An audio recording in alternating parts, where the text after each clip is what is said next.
Assalamualaikum warahmatullahi wabarakatuh. Perkenalkan, nama saya Rahmatun Nasila. Saya dari kelompok 10. Di sini saya akan menjelaskan tentang pemikiran ekonomi Islam Manzarkaf. Di sini saya akan menjelaskan terlebih dahulu biografi Manzarkaf. Beliau lahir pada tahun 1940 di Damaskus, ibu kota Suriah. Dr. Manzarkaf dikenal sebagai seorang ekonom terkemuka, konselor, dosen, dan pakar syariah serta hukum-hukum Islam. Beliau juga memiliki pengetahuan yang kuat tentang fikih Islam dan studi Islam. Dasar pemikiran Manzarkaf adalah Al-Quran dan hadis. Beliau menyuruh apa yang dilakukan sesuai dengan prinsip tersebut. Penerjemah buku Manzarkaf menyimpulkan bahwa beliau berusaha menjawab pertanyaan yang sering dihadapkan orang muslim awam yang kebingungan bila dihadapkan dengan ajaran-ajaran Islam yang menyeluruh, misalnya membayar zakat, menghindari diri dari spekulasi dalam bidang keuangan, dan melenyapkan bunga atau riba tanpa memberikan penjelasan sama sekali mengenai konsekuensi ekonomi dari ajaran-ajaran tersebut. Maka dari itu, Manzarkaf berpikir perekonomian seperti apa yang terjadi, bagaimana bisa terjadi ekonomi seperti ini. Untuk menjawab semua itu, beliau mencoba menunjukkan pemikiran beliau mengenai aturan-aturan ajaran Islam dalam bidang ekonomi. Assalamualaikum warahmatullahi wabarakatuh. Perkenalkan, nama saya Farah Salsabila dengan nomor NIM 05040221109.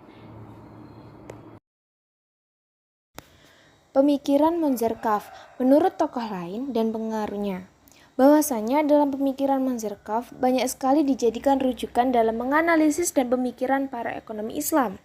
Beliau juga mengemukakan bahwa pemerintah wajib menjaga kenyamanan dan kemaslahatan masyarakat, serta dapat menjelaskan bahwa pentingnya zakat dari beberapa aspek ekonomi, seperti simpanan, investasi, konsumsi, dan pendapatan.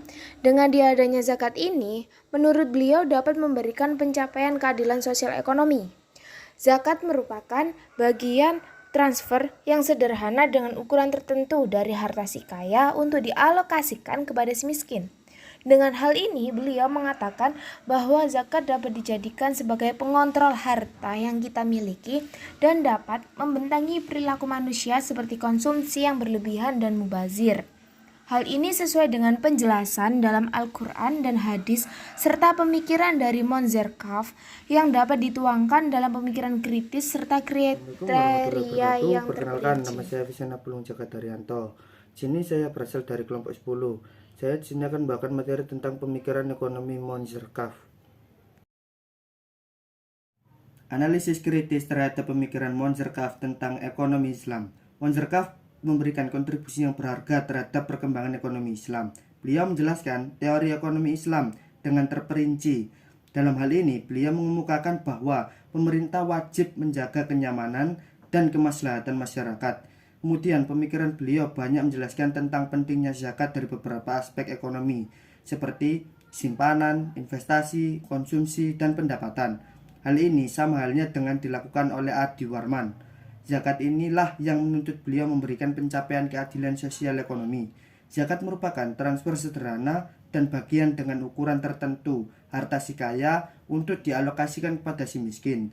Kalau kita lihat, benar bahwa zakat akan mengontrol harta yang kita miliki dan membentengi perilaku manusia seperti konsumsi yang berlebihan dan mubazir, sesuai dengan penjelasan dalam Al-Quran dan hadis. Dan pemikiran beliau dituangkan bahwa ia memiliki pemikiran kritis dengan kriteria yang terperinci.